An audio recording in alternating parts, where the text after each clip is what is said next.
The Great Hall of the Galactic Council was always busy, but today it felt different. 47 different alien species had their representatives sitting in the massive chamber. The air buzzed with quiet conversations in dozens of languages. Some aliens breathed different gases, so special shields kept their areas separate.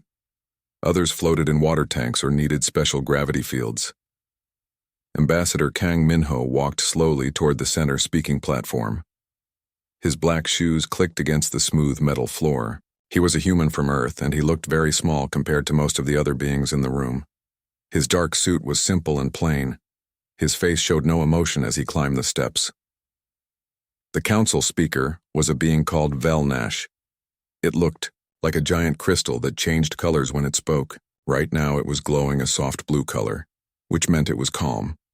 Velnash had been running these meetings for over 300 years. The council recognizes Ambassador Kang Minho of the Terran Republic, Velnash said. Its voice sounded like singing crystal. You may speak. Minho reached the speaking platform and looked around the room. He could see creatures with tentacles, others with wings, some that looked like walking rocks, and beings made of pure energy floating in special containers.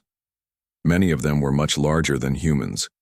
Some had been traveling between stars for thousands of years before humans even discovered fire.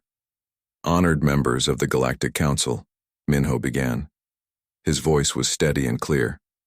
I come before you today to make an official statement from the government of Earth and all human colonies. A few aliens shifted in their seats. Humans were still very new to the galaxy. They had only joined the Council 50 years ago. Most species thought of them as children who were just learning about space travel. Minho took a deep breath. The Terran Republic hereby declares war on the Zalakian Empire. The room went completely silent. For a moment, no one moved. Then suddenly everyone started talking at once. Voices, clicks, whistles, and electronic sounds filled the chamber. Some aliens stood up from their seats. Others flashed bright colors. A few started making warning calls. Velnash's crystal body turned bright red, which meant shock and alarm. Order! Order in the chamber! The crystal being's voice became much louder. Slowly, the noise died down. Counselor Thys was the first to speak. She was from the Avian Confederation and looked like a giant bird with bright blue feathers. Her voice was high and sharp like a whistle. Ambassador Kang, there must be some mistake. Did you mean to say that humans want to file a complaint against the Zalakians? No mistake, Counselor Thys, Minho replied. This is a formal declaration of war. The room erupted again. This time the noise was even louder. A being that looked like a walking tree started making deep groaning sounds. Several small aliens that looked like flying insects began buzzing frantically around their section. Counselor Merdva raised one of its thick tentacles. It was an aquatic species that lived in a large water tank. When it spoke, its words came through a voice translator. Ambassador, perhaps you do not understand what you are saying. The Zalakian Empire is one of the 3 most powerful civilizations in the galaxy. I understand perfectly, Minho said. But this is impossible, shouted Representative Quinn from the Trade Federation. It was a short, round alien with gray skin.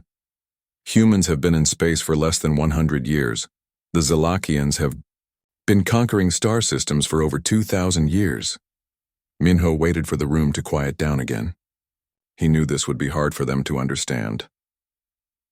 3 days ago, a Zalakian fleet attacked our colony world called New Sol. They destroyed our cities from space. 50,000 humans died, including many children. They did this because they thought we were weak and helpless. The crystal speaker Velnash dimmed to a sad purple color. We are sorry for your loss, Ambassador. The attack on New Sol was wrong, but war is not the answer. The Council can help you file formal complaints. We can demand payments for the damage. No, Minho said firmly. We tried peace. We sent messages asking why they attacked us. The Zalakian response was simple. They said humans are insects that do not deserve to live. They said they will destroy all human worlds because we are taking up space that belongs to stronger species. Admiral Zextar of the military hegemony leaned forward. It was a tall, thin alien covered in metal plates. Young human, Do you know what the Zalakian war fleet looks like? They have 5,000 ships. Each ship can destroy a planet. Their energy weapons can cut through any known shield or armor. I am aware of their capabilities, Minho answered. Then you know this is suicide. Admiral Zextar's metal plates clanged together, which was how his species showed anger. Your entire human fleet has maybe 200 ships. Most of them use old chemical rockets and metal bullets. This is not war. This is mass suicide. The computational overlord Prime 7 spoke next. It was a robot mind that could calculate anything instantly. Its voice had no emotion. Mathematical analysis complete. Human probability of victory, 0.001%. Time until complete human extinction if war proceeds, 4.2 galactic standard months. Many aliens nodded their heads or made agreeing sounds. The math was clear. Humans could not possibly win this fight. Counselor Thys fluffed her feathers nervously. Ambassador Kang, please think about this carefully. Your species is young and has much potential. Do not throw away human lives for pride. This is not about pride, Minho said. This is about survival. The Zalakians believe they can kill our children because we seem weak. If we do nothing, they will continue. Other species will think the same way. Humans will be slaves or dead within 10 years. A small alien that looked like a floating jellyfish spoke up. But surely there are other ways. Economic sanctions, diplomatic pressure, military protection from stronger allies. Minho shook his head. We tried those options first. No species was willing to risk war with the Zalakians to protect humans. We understand. Everyone thinks we are too small and weak to matter. The room grew uncomfortable. Many of the aliens looked away. It was true that most species saw humans as insignificant newcomers. Velnash's crystal body cycled through several colors before settling on concerned orange. Ambassador, we cannot allow you to commit species suicide. The Council has a duty to protect all members, even from themselves. The decision has already been made, Minho said calmly. Our first fleet under Admiral Park Junho left Earth orbit 12 hours ago. They are already on their way to Zalakian space. The silence that followed was complete and terrifying. Even the background humming of life support systems seemed too loud. You have already sent ships? Velnash asked, its crystal form flickering between colors rapidly. Yes. Admiral Park has orders to engage any Zalakian forces he encounters. The war has begun. Counselor Thys made a high, keening sound that meant distress in her species. This is madness. You are all going to die. Maybe, Minho agreed, but we will die fighting instead of hiding. And maybe, just maybe, we will surprise everyone. The ambassador looked around the chamber one more time. Every alien was staring at him with expressions of shock, fear, or pity. None of them believed humans could survive what was coming. The human delegation will remain available for questions, Minho said. But our course is set. Thank you for your time. He walked down from the platform and headed toward the exit. Behind him, the chamber exploded into panicked conversations as every species tried to figure out what this meant for the galaxy. War was coming and nobody thought the humans had any chance at all. The emergency session started immediately after Ambassador Minho left the chamber. For 3 straight days, the Galactic Council met without stopping. Aliens who normally needed sleep took turns, so the meetings could continue around the clock. The Great Hall hummed with constant activity. Velnash had never seen anything like it in 300 years of service. The crystal being's body kept shifting between worried orange and panicked red. We must find a way to stop this, it announced to the gathered representatives. If we allow the humans to destroy themselves, it will be a mark of shame on this council forever. Dr. Lee Hanna sat quietly in the human section next to Ambassador Minho. She was a small woman with short black hair and thick glasses. As humanity's chief science advisor, she had been listening to every word spoken in the chamber. But she rarely talked.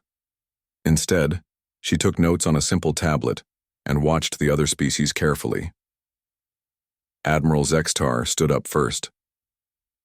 His metal plates clicked as he moved. The military hegemony offers to mediate this conflict.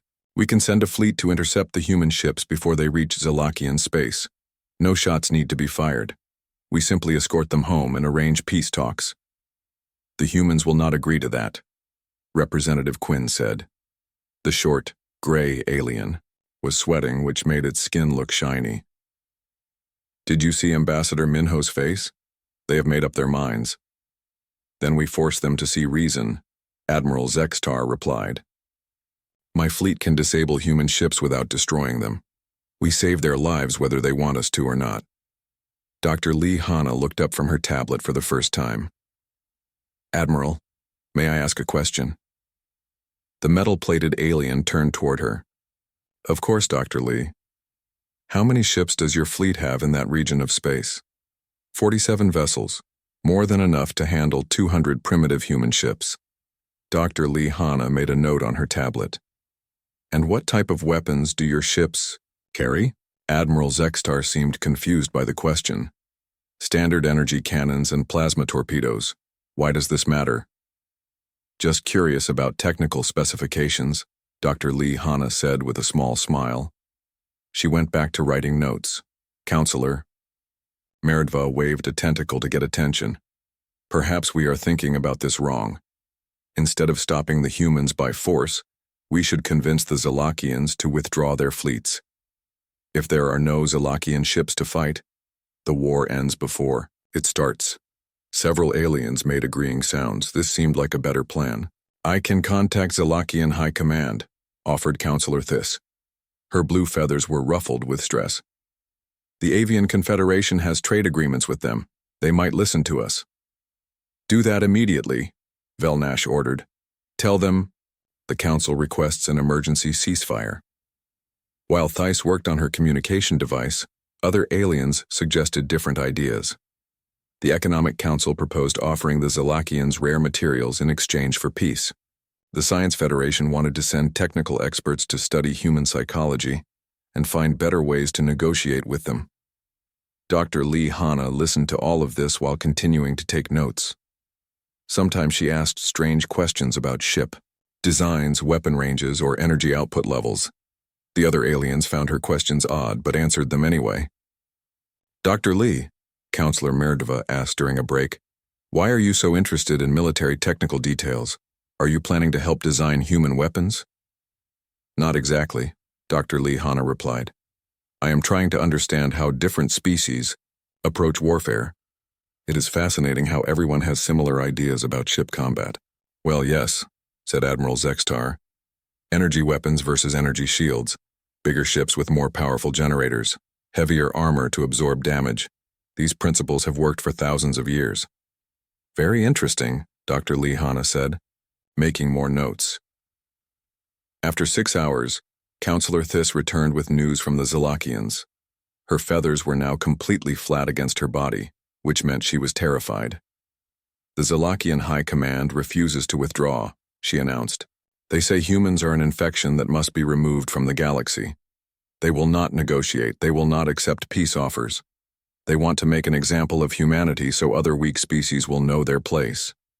The chamber fell silent. This was the worst possible news. Did you explain that humans are council members? Velnash asked. Did you tell them that attacking humans means attacking the council itself? I tried, Thys said sadly. Their response was that the council should have been more careful about which species it allowed to join.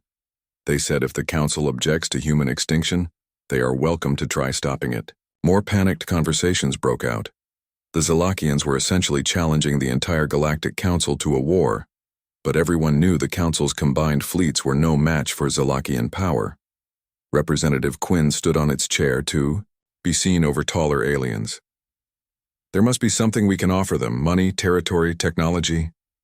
They do not want anything from us, Thys replied. They want humans to die. Nothing else will satisfy them. Dr. Lee Hana raised her hand. May I ask what happened when you spoke to them? Of course, Dr. Lee. Did they seem worried about fighting human ships? Thys made a sound like laughing, but sadder. Worried? They were amused.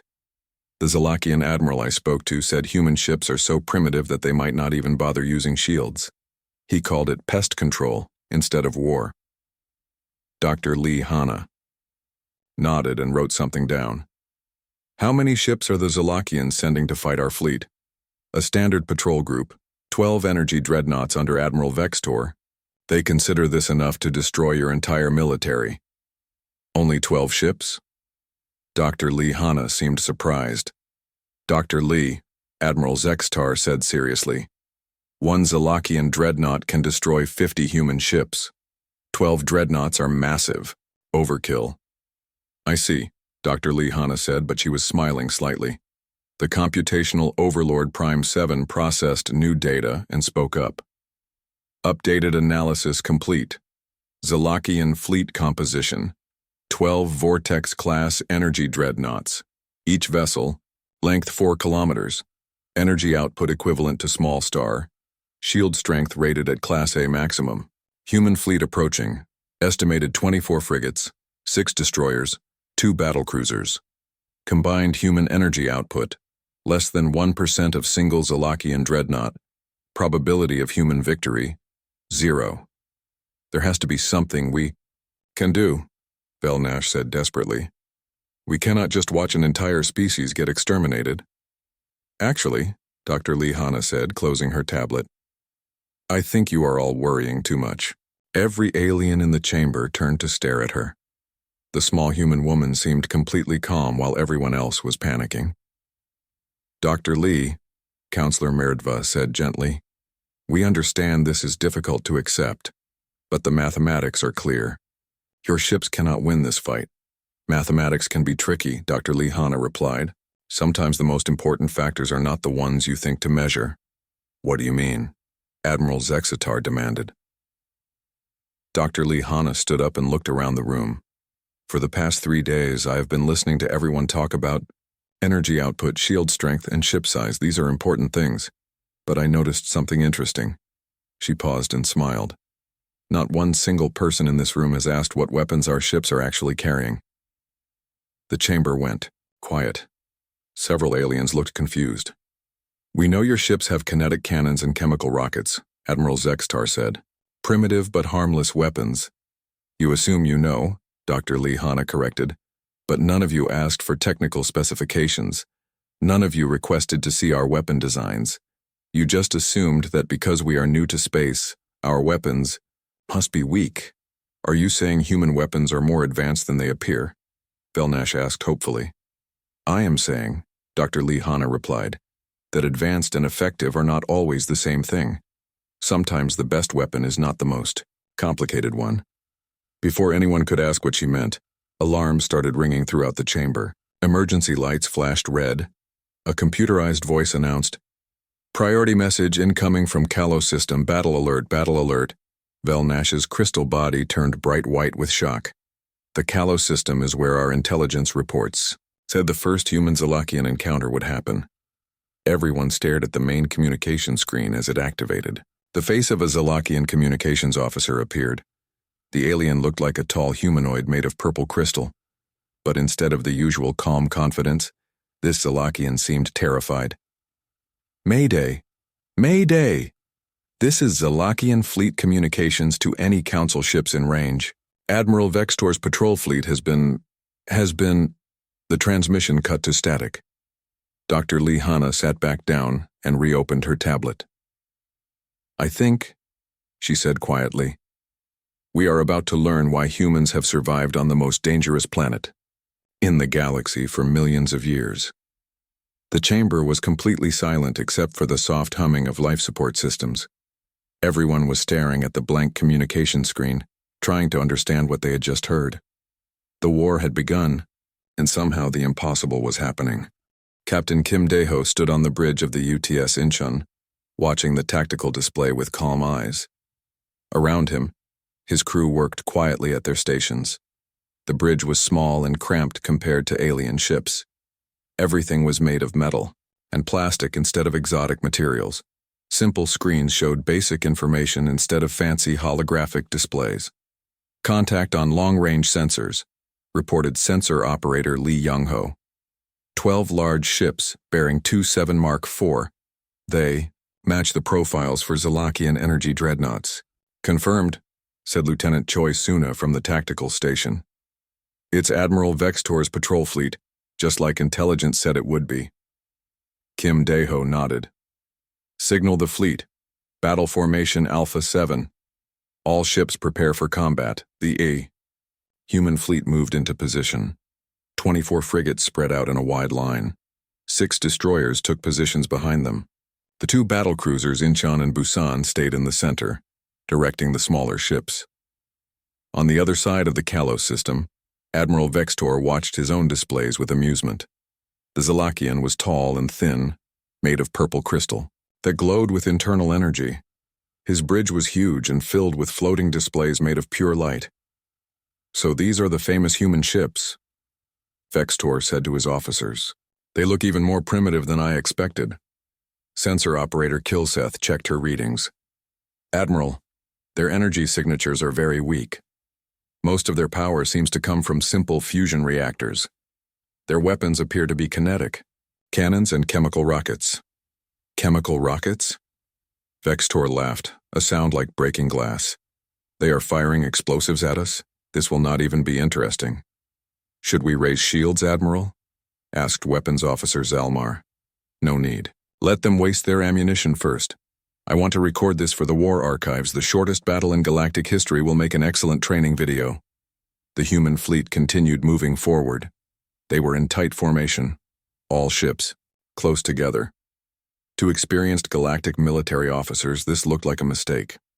Tight formations were easy targets for energy weapons.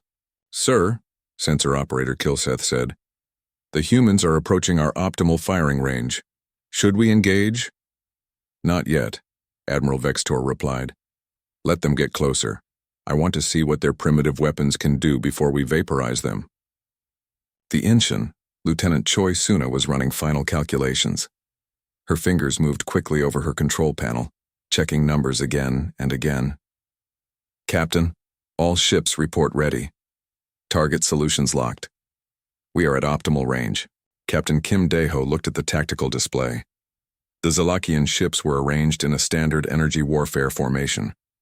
Big ships with lots of space between them, ready to fire massive energy beams. Their shields were down because they did not think human weapons could hurt them. This is it, Kim Dae-ho said quietly. Signal all ships. Fire everything. Every human ship opened fire at exactly the same moment, but what came out of their weapons was not what the Zalakians expected. Instead of normal missiles or cannon shells, the humans fired long metal rods. Each rod was made of tungsten, one of the hardest metals in the galaxy. But these rods were special. They had been accelerated using gravity slingshots around planets and microfusion drives hidden inside the human ships. The tungsten rods were traveling at 15% of light speed. At that velocity, each rod carried the kinetic energy of a nuclear bomb, and the humans had fired hundreds of them. What are those? Sensor Operator Kilseth asked, staring at her displays. They are not reading as energy weapons. They appear to be solid objects, but they are moving incredibly fast.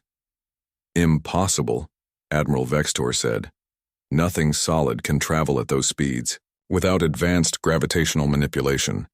These humans do not have that technology.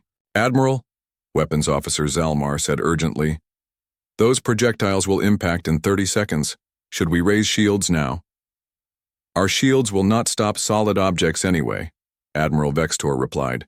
They are designed for energy weapons. But these metal rods cannot possibly damage our armor. He was wrong. The first tungsten rod hit the Zalakian dreadnought Pride of Zalak directly in the center. At 15% of light speed, the metal rod punched through the ship's hull like it was made of paper. The kinetic energy released was enormous. The Pride of Zalak broke in half and exploded. More rods struck other ships. The Crystal Vengeance took 3 hits and simply disintegrated. The Star Crusher managed to turn away from the worst impact but still lost its entire front section. In less than 10 seconds, 3 Zalakian dreadnoughts had been completely destroyed. Impossible, Admiral, Vextor shouted. Raise shields, evasive maneuvers. But the human attack was not finished. While the tungsten rods were still hitting their targets, The human ships fired their second wave. This time, they launched guided fusion warheads. Not the primitive chemical explosives the Zalakians expected, but compact fusion bombs with smart guidance systems. The fusion warheads were much slower than the tungsten rods, but they were designed to find weak spots in enemy ships. They flew around the Zalakian formation, looking for damaged areas or open weapon ports. "Sir," weapons officer Zalmar called out, "multiple guided projectiles incoming. They appear to be nuclear devices." "How can primitives have fusion weapons?" Admiral Vextor demanded. "Their technology readings show they are barely past chemical propulsion." The fusion warheads found their targets. Several flew into the holes left by the tungsten rods and exploded inside Zalakian ships. Others targeted the energy weapon ports while the big guns were trying to charge up. The Stellar Dominion took a fusion warhead directly in its main reactor. The explosion tore the ship apart from the inside. The Void Render lost all power when fusion bombs destroyed its energy distribution network.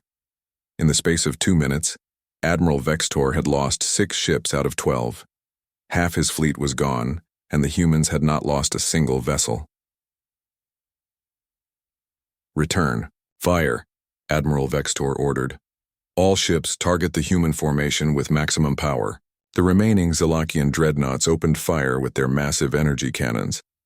Beams of pure plasma, each one powerful enough to cut a planet in half, lanced toward the human ships. But the human fleet was already moving. Instead of staying in formation like most galactic navies, the human ships scattered in all directions. Each ship moved independently, following chaotic flight patterns that were impossible to predict. "They are not following standard tactical doctrine, weapons," Officer Zalmar reported. "Their movements appear random. We cannot establish target locks." "Keep firing," Admiral Vextor screamed. "They have to run out of room to dodge." The Zalakian energy beams missed again and again.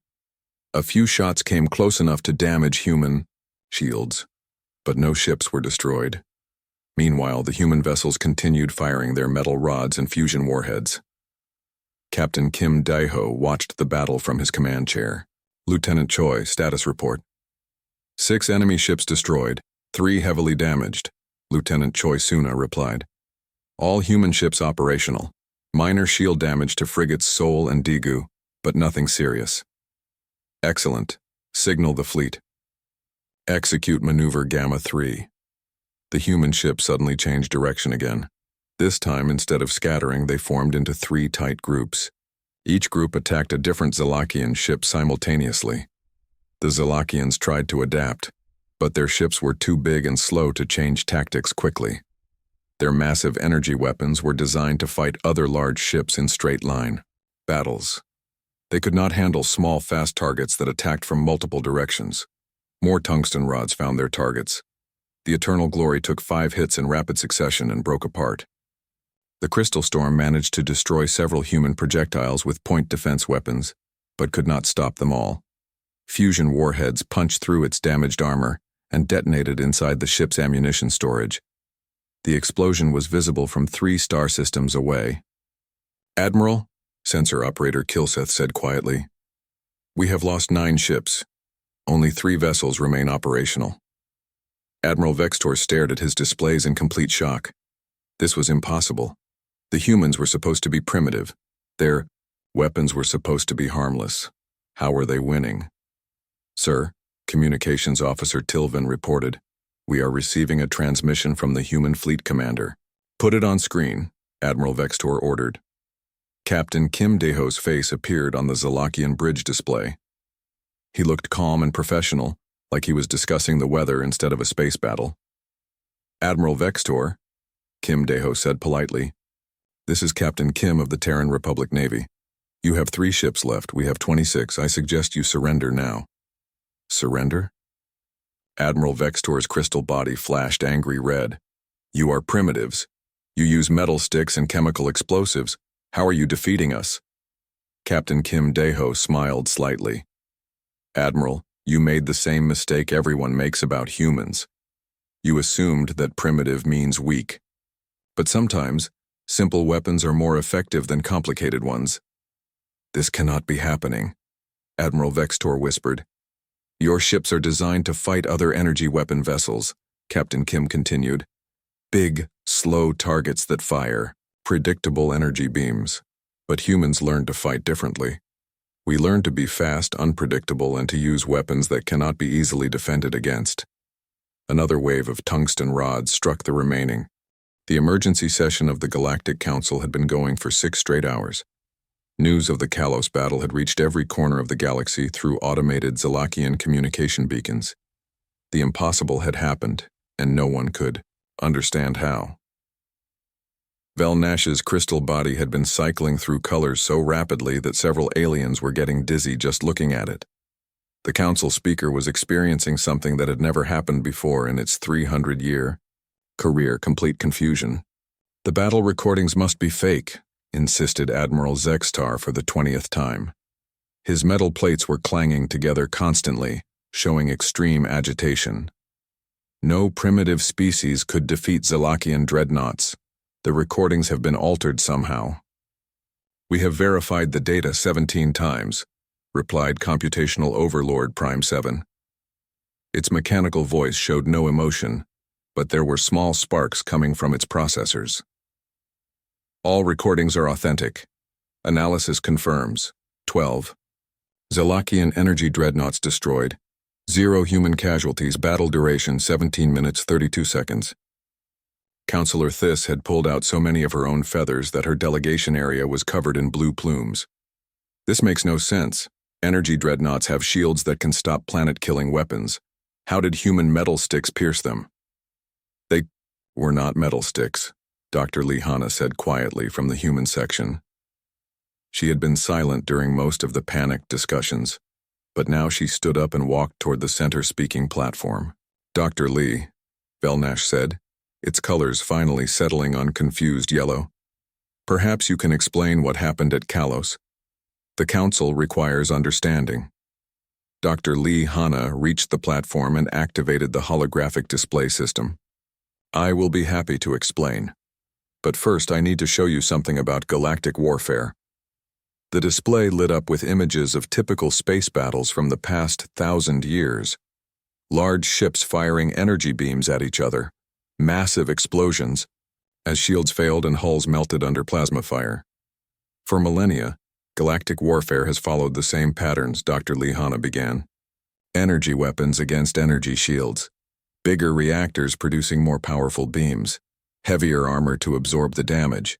Ship size increasing to carry larger weapons and stronger shields. More images appeared showing the evolution of galactic warships.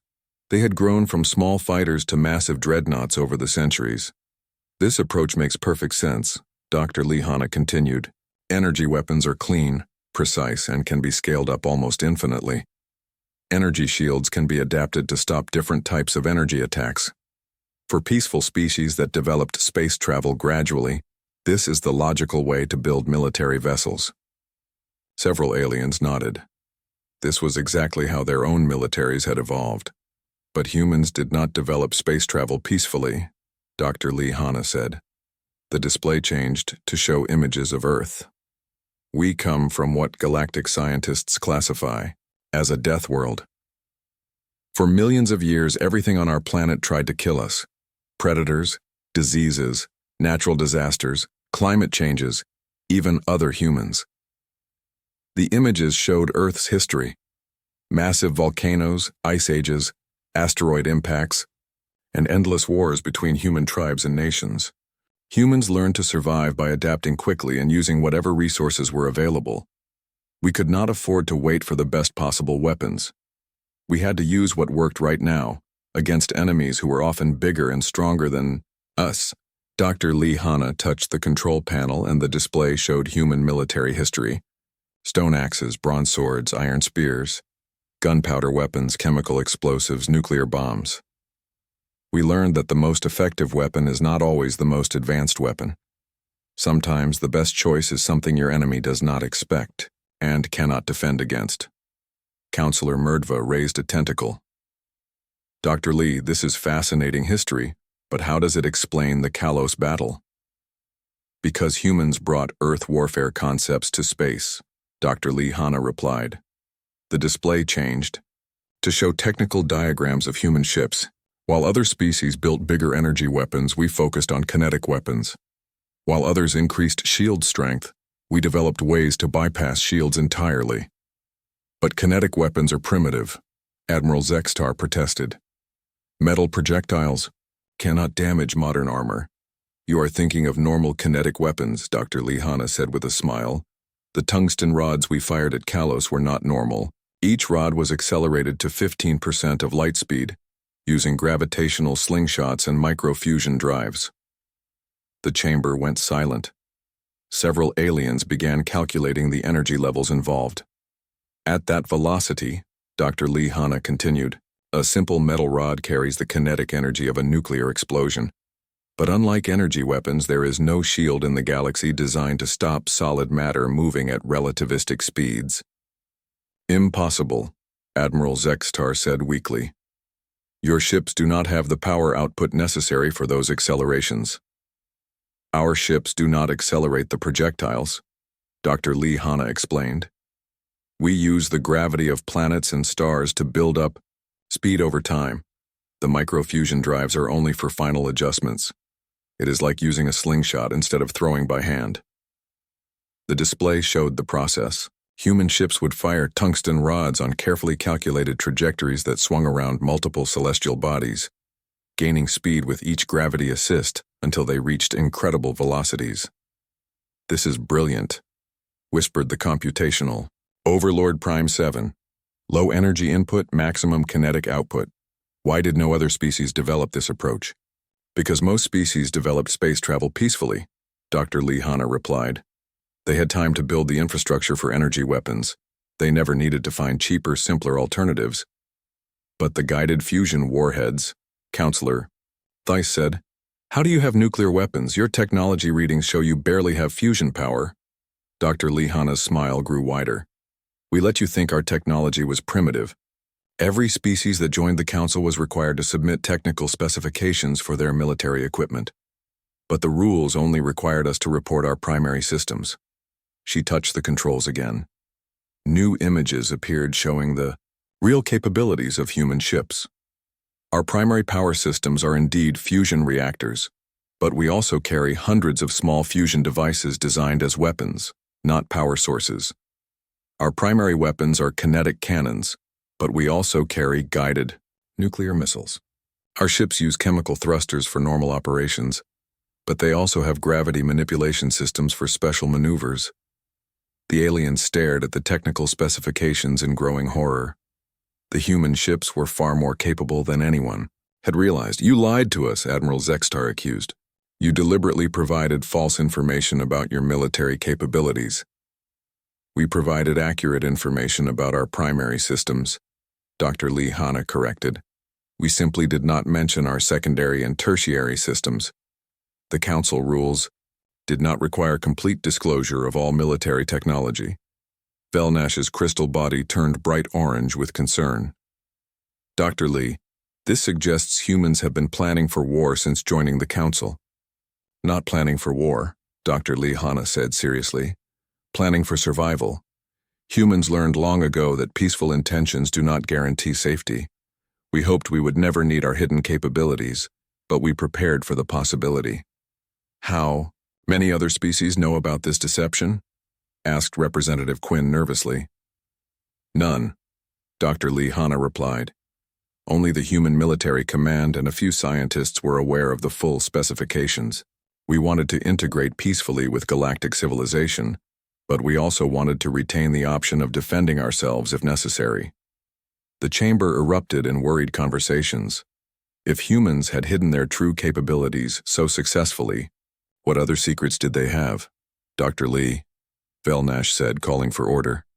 What happens now? Will humans continue to hide their technology from the Council? That depends, Dr. Lihana said.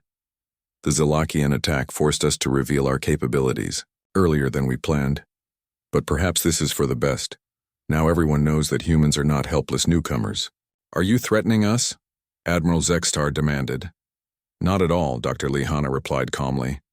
Humans want peace with all Council species, but we also want respect. The Zelakians attacked us because they thought we were weak and defenseless. Other species might make the same mistake in the future. So this was a demonstration, Counselor Merdva said slowly. You allowed the Zalakians to attack first, then destroyed their fleet to send a message to the galaxy. The Zalakians chose to attack, Dr. Lee Hanna corrected. We did not want war, but once they forced us to fight, we made sure the lesson would be remembered. Alarm sounds filled the chamber again. Another priority message was incoming, this time from deep in Zalakian space.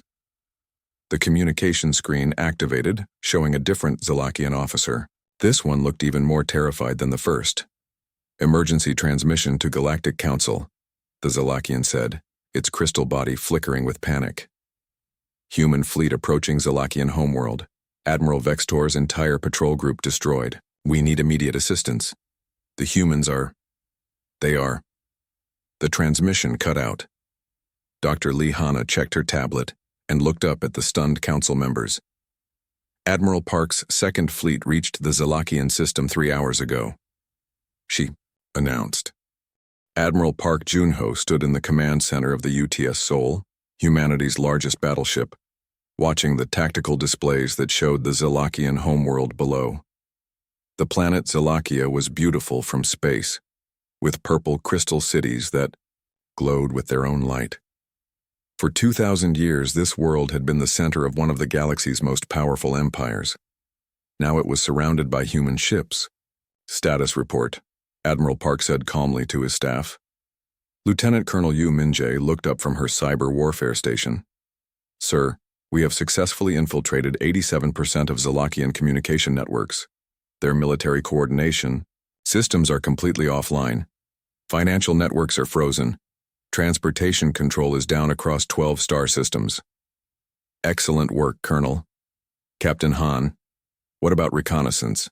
Captain Han Jisoo was studying data from her stealth ships. All major military installations have been mapped and classified. We have identified weapon storage facilities, shipyards, command bunkers, and defensive platforms. No Zalakian forces have detected our reconnaissance vessels. Admiral Park nodded.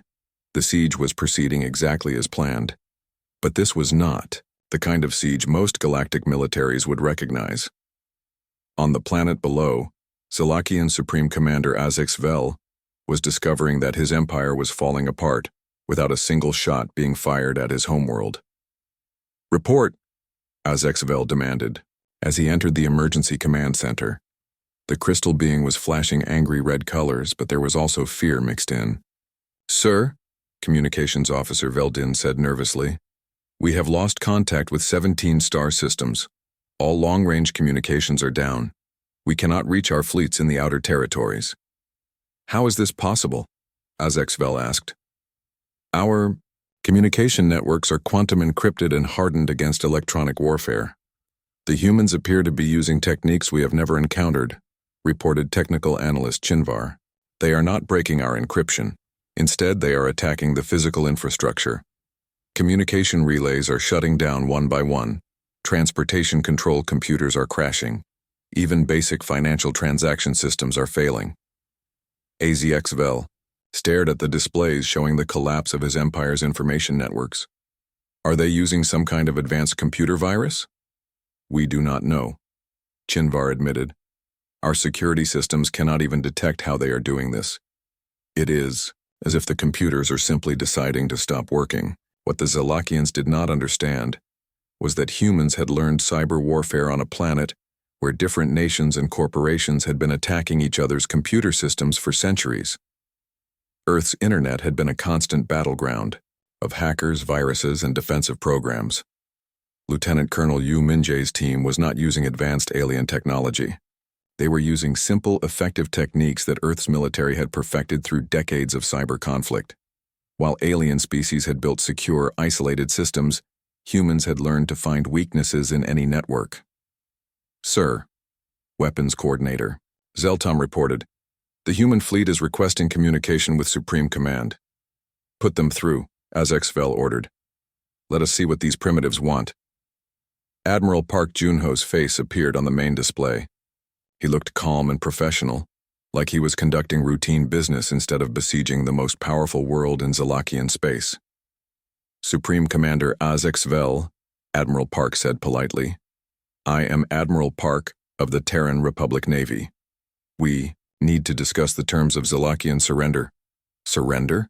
HFY's crystal body flashed brilliant red with rage. You surround our homeworld with a few dozen ships and demand surrender? We have planetary defense systems that could destroy your entire fleet. You did have such systems, Admiral Park corrected. However, your defense platforms have been offline for the past 6 hours. Your orbital weapons cannot target our ships because their guidance computers are not responding. Your shield generators are operating at 12% capacity due to coordination failures. HFY turned to his staff. Is this true? Technical analyst Chinvar checked his displays with growing horror. Sir, he is correct. All major defensive systems are experiencing critical malfunctions. We have no effective way to target the human fleet. How? HFY whispered. Supreme Commander, Admiral Park continued. Your empire controlled the galaxy through superior energy weapons and advanced technology. But empires that depend on complex systems are vulnerable to enemies who understand how to disable those systems. On the Bridge of the Soul, Lieutenant Colonel Yu Minjae was coordinating the final phase of the cyber assault. Her team had spent months studying Zalakian technology through captured equipment and intercepted communications. They had found something interesting. Alien computer systems were incredibly advanced, but they were also incredibly complex. Complex systems had more points of failure. Colonel, Admiral Park said, status on the information warfare campaign? Complete success, sir, Yu Minjae replied. Zalakian military forces cannot communicate with each other. Their supply lines are disrupted because transportation computers are down. Financial systems are frozen, so they cannot pay contractors or purchase supplies. Most importantly, their civilian population is starting to panic because basic services are failing. This was the key to human strategy. Other galactic species fought wars by destroying enemy ships and military installations. Humans had learned to fight wars by attacking the enemy's ability to function as an organized society. Sir, Captain Han Jisoo reported, stealth reconnaissance confirms that civilian riots have started in 4 major cities. Zalakian police cannot coordinate their response because their communication systems are down. Admiral Park turned back to the communication display. Supreme Commander, your military is paralyzed. Your government cannot function. Your people are losing confidence in your ability to protect them. How long do you think your empire can survive under these conditions? What do you want? HFY asked, his crystal form dimming with defeat. First, immediate ceasefire on all fronts. Second, full reparations for the attack on New Sol, including compensation for the families of those killed. Third, formal apology to the Galactic Council for threatening the peaceful resolution of this conflict. And if we refuse? Admiral Park's expression remained calm, but his voice became slightly colder. Then we continue the siege until your empire collapses completely. Our analysis suggests this will take approximately 47 days. After that, individual Zalakian worlds will surrender independently, and you will have no empire left to command. HFY looked around his command center. Half the displays were blank due to system failures. The few communications they could still receive showed chaos throughout Zalakian space. His mighty empire was falling apart without the humans firing a single shot at his homeworld. I need time to consult with the High Council. You have 6 hours, Admiral Park replied. After that, we assume you have chosen to let your empire destroy itself. The communication ended. HFY slumped in his command chair, trying to understand how his civilization had been defeated so completely by enemies they had thought were primitive. 6 hours later, the Zalakian surrender was transmitted to the human fleet and broadcast across the galaxy. Supreme Commander HFY's final message became one of the most famous speeches in galactic history. To the Galactic Council and all peaceful species, the Zalakian Empire formally surrenders to the Terran Republic. We attacked humanity because we believed they were weak and defenseless. We were wrong. They are not weak. They are not defenseless. They are the most dangerous species in the galaxy, and we did not recognize this until it was too late. The message continued. Humanity does not fight wars the way other species do. They do not simply destroy ships and armies. They attack the very foundations of civilization itself. They turn our own technology against us. They make our strengths into weaknesses. What manner of species learns to fight this way? We now understand the answer. They are the species that survived on a world that tried to kill them every day for millions of years. They learned to adapt, to overcome, and to win regardless of the odds. We attacked their children. What did we expect? The formal surrender ceremony took place on the UTS Sol. Representatives from across the galaxy attended via holographic link to witness the end of the shortest war in galactic history. Ambassador Kang Minho stood beside Admiral Park as Supreme Commander Azxvel signed the surrender documents. The Zalakian's crystal form was dim and colorless, showing complete defeat. "The Terran Republic accepts your surrender," Admiral Park said formally. "Zalakian military forces will withdraw from all disputed territories. Reparations will be paid, according to the schedule we have provided. Zalakian space will be open to Council inspection teams to ensure compliance." "It will be done," Azxvel replied quietly. But the most important moment came when the ceremony was broadcast to the emergency session of the Galactic Council. Every species representative watched as the most powerful military empire in the galaxy surrendered to humans they had thought were harmless newcomers. Ambassador Kang Minho addressed the council directly from the surrender ceremony. "The Terran Republic seeks peaceful cooperation with all species